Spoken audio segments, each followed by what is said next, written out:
Selamat malam semuanya. Di sini saya akan memberikan kuliah mengenai sistem derajat satu kebebasan untuk getaran teredam ya. Jadi seperti yang kita telah pelajari bahwa getaran itu yang terdiri atas massa dan juga kekakuan serta bandul yang digoyangkan dalam suatu sudut gitu ya. Ini sebenarnya adalah eh, GHS atau gerakan harmonik sederhana yang secara teoritisnya itu dia tidak akan pernah berhenti karena getaran tersebut tidak teredam oleh sesuatu. Nah, sebenarnya getaran di realnya atau di kenyataannya itu tidak ada getaran yang tidak teredam. Contoh simpelnya saja, tidak usah kita menambah redaman. Misalkan kita memiliki bandul dengan simpangan awal yang cukup besar, misalkan theta 0. Theta 0-nya misalkan di sini sama dengan 60 derajat gitu ya. Maka ketika dia berayun, ini lama-kelamaan pasti akan mengalami penurunan sudut theta. Yang lama-lama dia akan kembali ke titik setimbangnya. Nah, yang kemarin kita telah pelajari itu adalah getaran satu derajat kebebasan tanpa redaman. Artinya dia bergerak sistemnya bolak-balik tanpa henti. Sedangkan untuk getaran teredam dia akan mengalami penurunan nilai simpangan yang pada akhirnya dia akan kembali ke posisi setimbangnya. Nah, seperti apa getaran teredam tersebut kita akan bahas pada bab sistem getaran satu derajat kebebasan teredam. Ini kisi-kisi UTS yang kemarin saya berikan. Nah, lalu kita akan mengoverview atau mereview kembali klasifikasi getaran yang saya jelaskan di awal pertemuan, yaitu ketika getaran dapat diklasifikasikan berdasarkan penyebab, orientasi gerak, dan juga tren getarnya. Nah, yang kemarin kita pelajari itu adalah getaran bebas atau tanpa adanya paksaan. Seperti apa contohnya paksaan? Yaitu misalkan M, di sini ada K gitu ya. Lalu di sini ada gaya luar yang terus bekerja gitu ya. Katakanlah Ft sama dengan A cos suatu omega T gitu ya. Omega eksitasinya.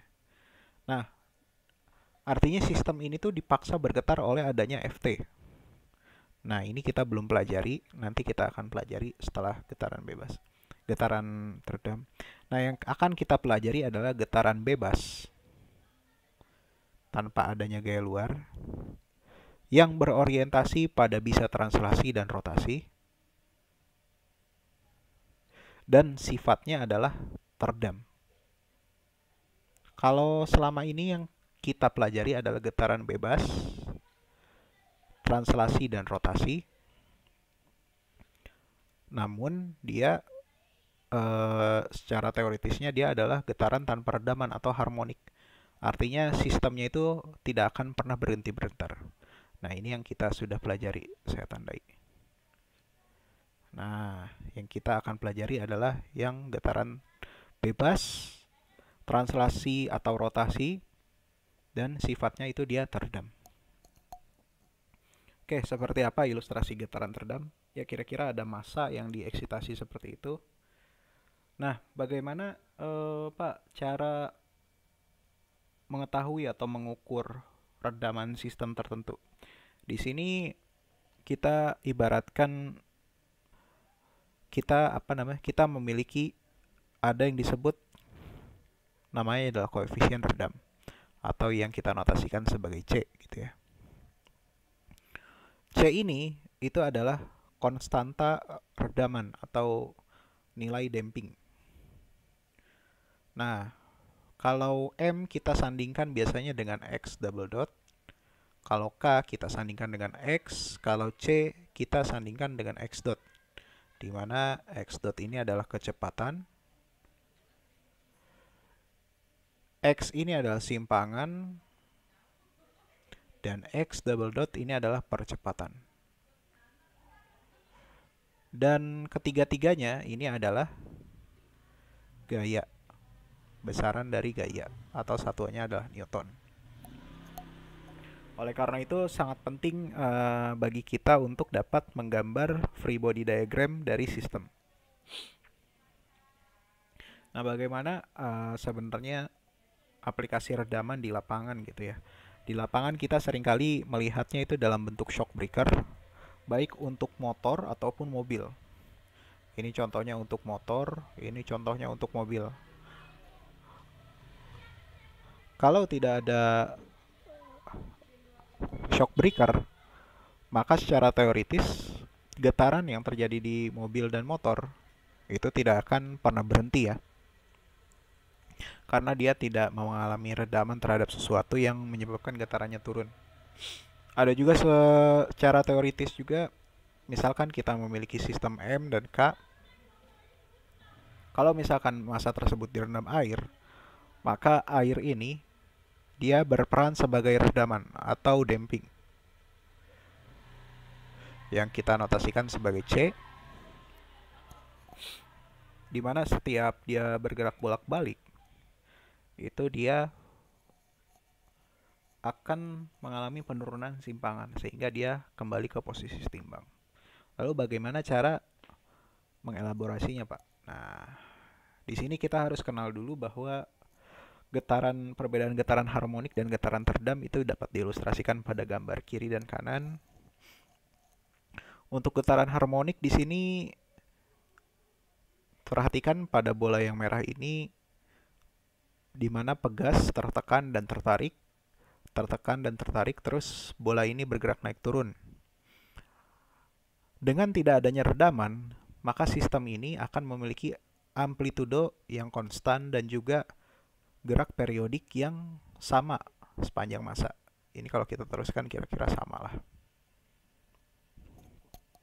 Nah, sedangkan dengan adanya redaman, maka sistem itu dia tidak akan bergetar dalam amplitudo yang sama sepanjang waktu. Dan untuk getaran teredam ini kita memiliki ada 3 kategori, yaitu overdamp, critically damp, atau underdamp. Sesuai namanya, damp itu kan teredam, over itu artinya berlebih, artinya teredam berlebih, atau critically damp teredam, atau underdamp yaitu kurang teredam. Nah, kita di sini akan membahas getaran teredam untuk 3 klasifikasi tadi.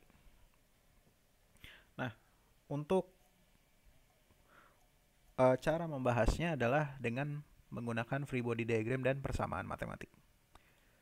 Di sini kita misalkan kita punya sistem 1 derajat kebebasan yang terdiri dari K dan juga C.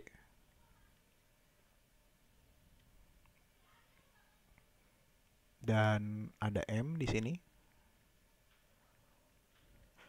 Dan dia bergerak dalam satu koordinat derajat kebebasan, yaitu X, X dot, dan X double dot. Kalau kita gambar free body diagram dari massa ini,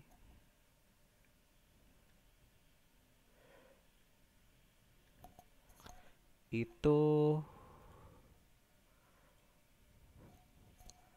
kira-kira ada D'Alembert yang bekerja ke sebelah kiri sebesar mx double dot, lalu ada gaya pegas sebesar kx dan juga gaya dari damping yaitu cx dot.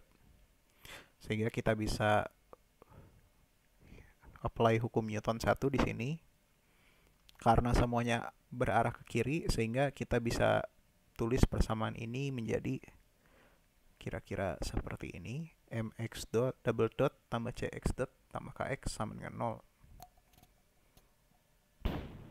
Nah, lalu di sini saya ingin memperkenalkan ke kalian mengenai, kalian bisa cari ini di internet, itu Euler equation. Di mana ini adalah notasi bilangan kompleks. Kita bisa menyatakan Euler equation ini bentuknya seperti ini. R E pangkat I theta itu sama dengan R dikalikan cos theta ditambah I dikalikan R sin theta.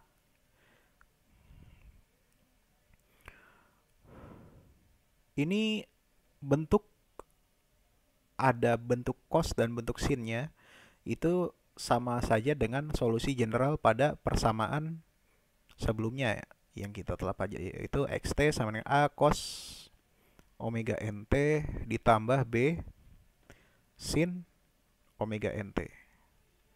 Dengan kesamaan bentuk cos sin re pangkat i theta gitu ya, maka kita dapat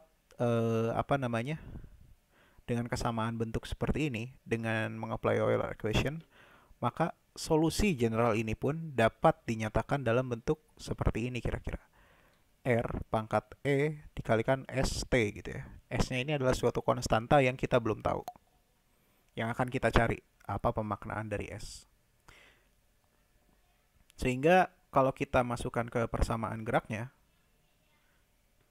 XT itu adalah R kali E pangkat ST.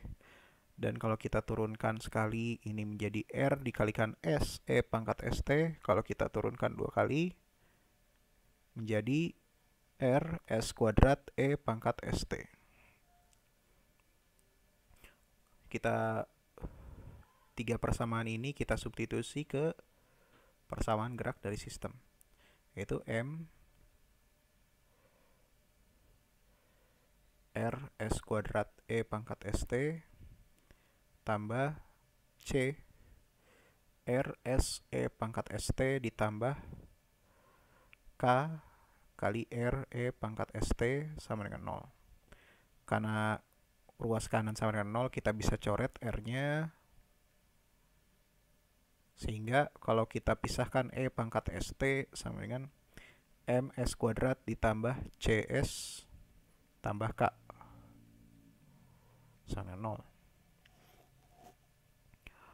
Bentuk dua perkalian yang menghasilkan sama dengan 0, maka salah satu dari suku perkalian tersebut haruslah sama dengan 0. Kalau misalkan kita E pangkat ST itu sama dengan 0, maka kita tidak akan mendapatkan apa-apa di sini, di M, C, K yang akan kita ingin ketahui. Maka dari itu kita buat suku kedua ini sama dengan 0. Maka kita memiliki persamaan kuadrat berbentuk MS kuadrat CS tambah K sama dengan 0. Karena persamaan kuadrat, kita mencari akar-akar untuk S1, 2.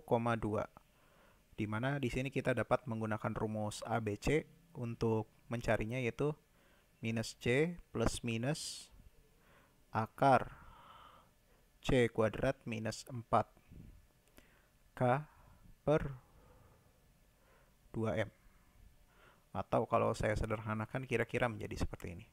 Minus C per 2M plus minus akar 2M-nya itu jadi masuk C per 2M kuadrat minus K per 2M.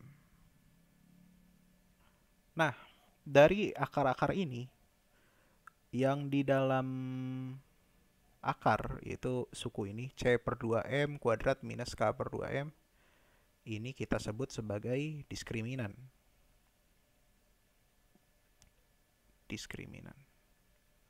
Kalau dalam persamaan kuadrat ya. Nah, diskriminan ini akan menentukan bagaimana sifat atau karakter dari sistem yang akan kita tinjau untuk redamannya.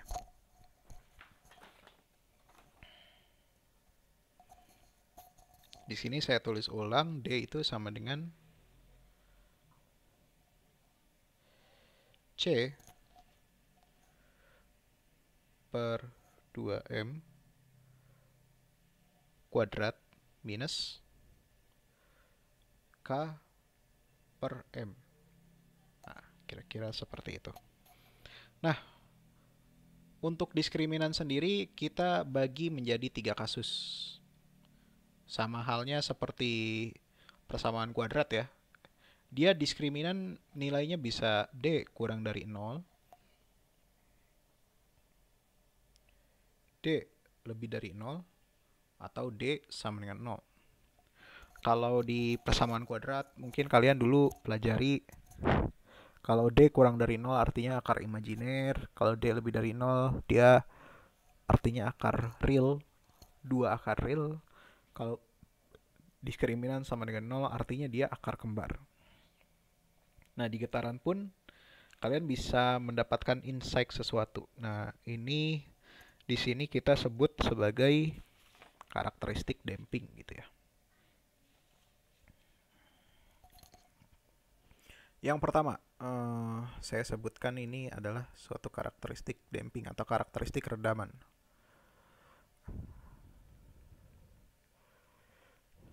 Redaman.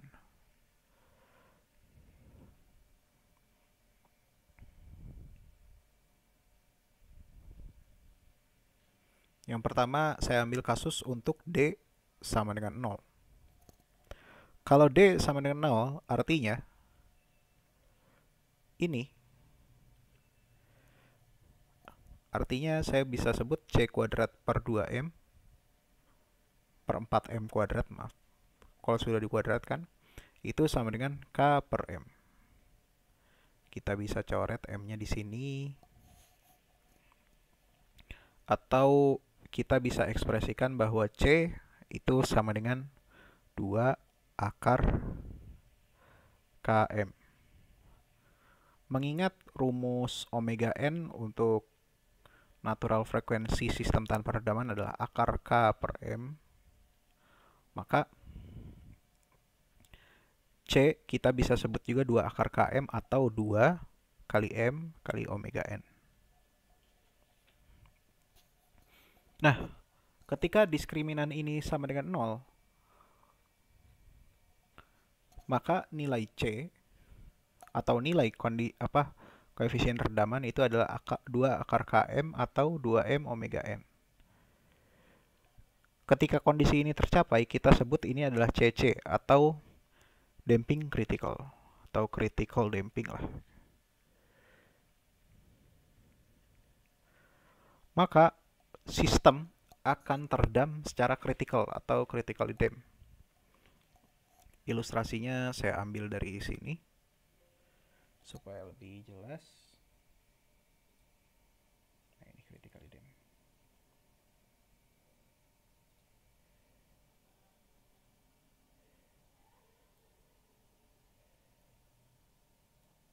Oke, saya besarkan saja lah supaya lebih jelas. Ini pertama untuk karakteristik redaman D sama dengan 0. Apa yang terjadi, Pak? Jadi ketika sistem mengalami critical damp, maka kalau kalian perhatikan itu sistem ketika digerakkan dari 1 ke 0 di sini diilustrasikan 1 ke 0 itu artinya amplitudo.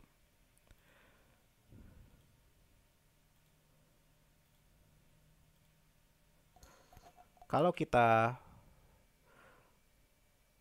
ambil ini adalah posisi timbangnya begitu ya. Dan ini adalah eksitasinya. Dari sini. Nah, kira-kira seperti ini. Ini eksitasi dan posisi timbang. Maka sistem itu dia akan bergerak dari amplitudo ke titik timbangnya hanya satu kali saja. Jadi kalau misalkan saya ilustrasikan di sini. Nah, untuk kasus critical damp itu dia kita kira-kira akan seperti ini. Nah, ini misalkan posisi timbangnya ya. Nah, responnya itu bayangkan ini untuk kalau yang di sini ini adalah untuk kasus under damp ya. Nah, untuk critical damp itu kira-kira responnya seperti ini. Nah, dia tanpa osilasi, dia langsung ke sini. Lurus saja. Nah, seperti grafik ini. Jadi dia tidak akan mengalami getaran, tapi dia hanya kembali dari amplitudonya ke titik setimbangnya pas di 0. Dan ini kita sebut sebagai CC atau critical damping. Lalu karakteristik yang kedua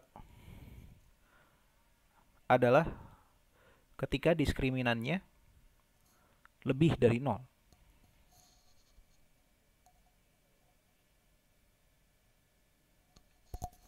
Untuk karakteristik yang kedua adalah diskriminannya lebih dari 0, atau kita bisa tuliskan di sini C kuadrat per 4M itu kuadrat akan lebih dari K per 2M. Betul ya? Oh maaf, K per 2M atau K per M? K per M, maaf. K per M, kalau kita coret ini M-nya.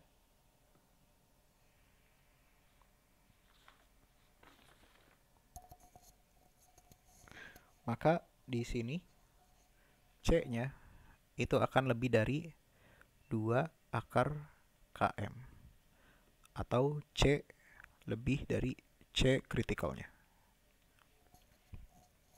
Kalau misalkan sistem dikatakan dampingnya lebih dari damping kritikalnya, maka dia dikatakan overdamp.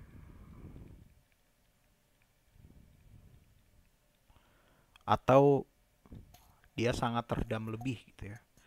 Bagaimana ilustrasinya? Ilustrasinya bisa saya ilustrasikan seperti pada gambar berikut.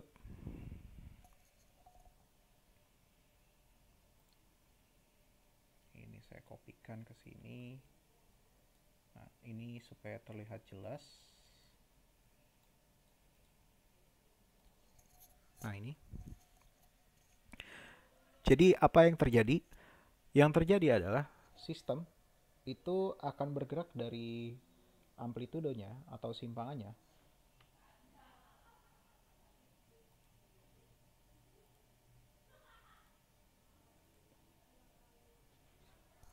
dia akan bergerak sedemikian rupa sehingga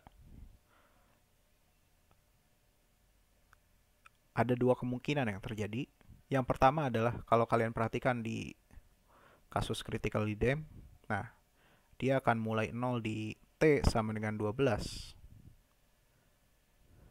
atau bisa katakan T sama dengan 12 ini adalah seperempat periodenya. Kenapa seperempat? Karena dia hanya dari puncak ke titik 0. Sedangkan kan kalau untuk satu periode dari puncak lembah lalu ke puncak lagi. Ini dari puncak ke titik 0.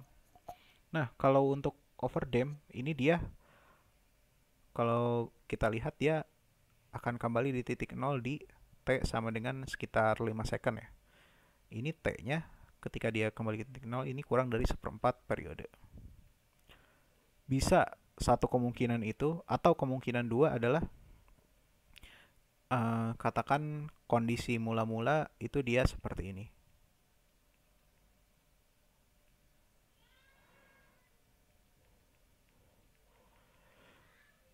Ini posisi timbangnya. Lalu saya kasih simpangan awal.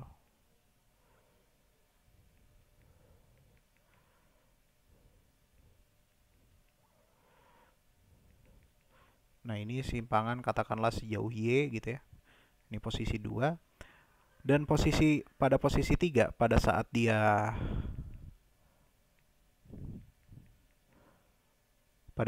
ini apa namanya? Pada saat dilepaskan, ketika dia mengalami overdamp, maka dia akan memiliki posisi setimbang yang baru. Nah, ini di sini. Ini adalah Y2 katakanlah. Ini ya Y1. Di mana Y1 tidak sama dengan Y2. Jadi di sini dia punya titik kesetimbangan yang baru. Nih, di posisi 3 ini. Yang beda dengan titik kesetimbangan awal. Karena saking terlalu over dampingnya. Nah, karena di sini kita membahas vibrasi, kita bisa simpulkan bahwa untuk critical damp dan untuk overdamp itu tidak terjadi vibrasi, atau dia hanya gerakan dalam 1/4 periode. dan tidak terjadi gerakan bolak-balik. Nah, untuk kasus ketiga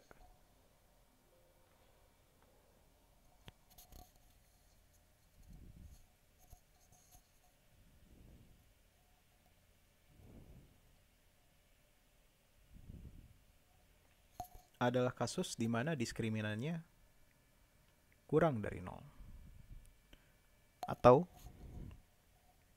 C kuadrat per 4M kuadrat itu kurang dari K per M.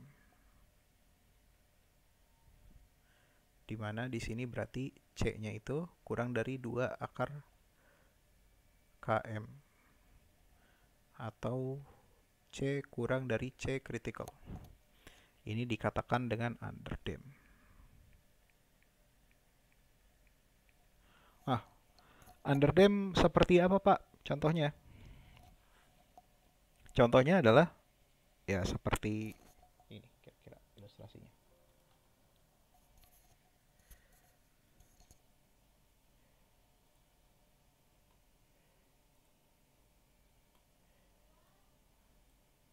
Ini saya akan besarkan karena ada yang ingin saya jelaskan.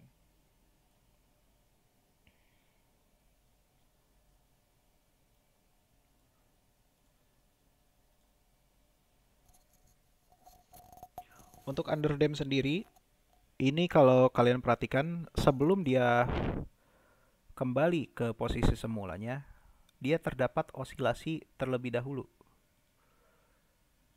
Di sini nih kalau kalian perhatikan. Nah, amplitudenya pertama segini, lalu kedua segini, lalu ketiga dia turun segini. Nah, lalu lama-lama dia akan 0. Nah, jadi pada kasus underdamped dia terjadi vibrasi dulu.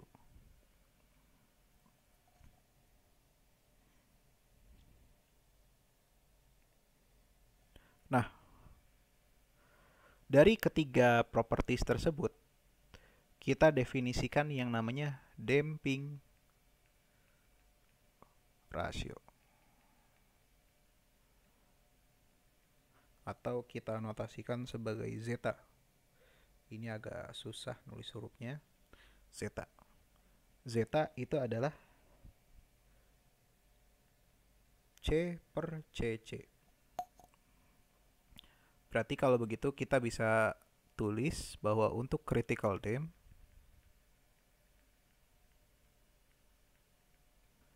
ini adalah zeta sama dengan 1.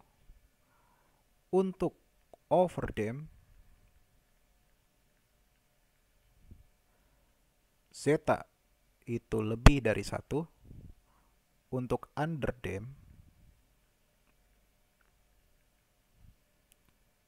zeta itu kurang dari 1. Nah, fenomenanya kira-kira seperti itu. Untuk critical dan over, ini sebelum dia selama dia bergerak, dia tidak mengalami vibrasi atau tidak ada vibrasi. Nah, untuk getaran terdam sendiri, kita akan lebih terfokus ke underdamp. Karena dia sebelum kembali ke titik 0, dia mengalami vibrasi terlebih dahulu.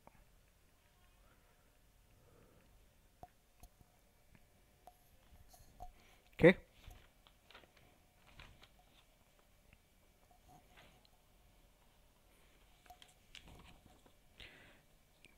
Kira-kira untuk pengantar getaran sistem 1 derajat kebebasan, saya kira cukup itu dulu. Silahkan pelajari untuk bagaimana critical damp, overdamp, dan underdamp. Cuma yang akan kita bahas ke depannya adalah lebih ke underdamp. Dan damping ini sangat dipakai ya, karena ya tadi saya bilang bahwa getaran yang nyata itu tidak mungkin tidak ada damping. Dan definisi dari damping ratio.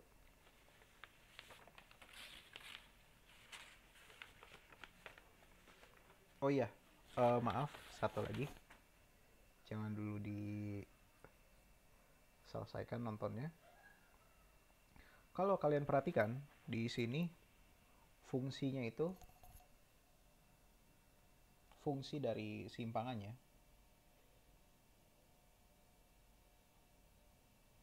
terdiri dari apa namanya, eh,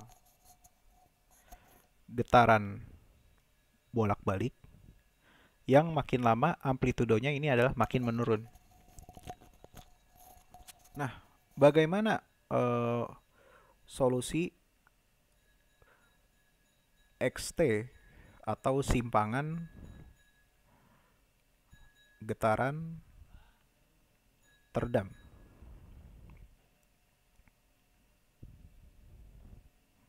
Nah, kalau kalian kemarin sudah mengetahui bahwa untuk sistem tanpa redaman itu X-nya bisa kita nyatakan dalam A cos omega nt plus B sin omega nt, maka untuk getaran teredam ini akan agak beda sedikit. Sebentar.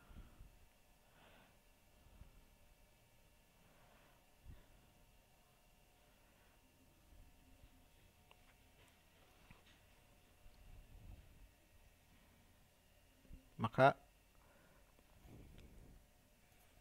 dia haruslah suatu perkalian antara fungsi cos yang periodik dan juga fungsi dari eksponen yang menurun.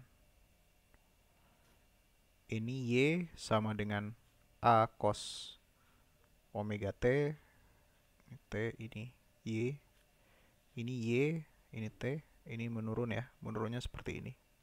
Ini Y sama dengan E pangkat minus K kali T gitu ya.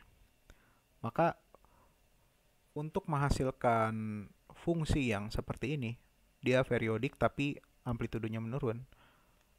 Ini saya misalkan Y1, Y2, maka XT itu adalah Y1 kali Y2. Ini bisa kita A lah katakanlah. Maka Y1 kali Y2 atau kita bisa tulis secara general itu A kali E pangkat minus KT, maaf bukan minus KT, minus CT gitu ya. Minus CT kali cos, ini katakanlah A1 cos omega nt tambah B sin omega nt. Jadi poinnya adalah ketika kalian menemukan suatu getaran teredam yang underdamped, maka solusi simpangannya itu adalah terdiri dari perkalian dua fungsi, yaitu fungsi trigonometri dan fungsi eksponensial yang menurun. Oke, itu saja dulu, mungkin sekian dari saya. Terima kasih. Wassalamualaikum warahmatullahi wabarakatuh.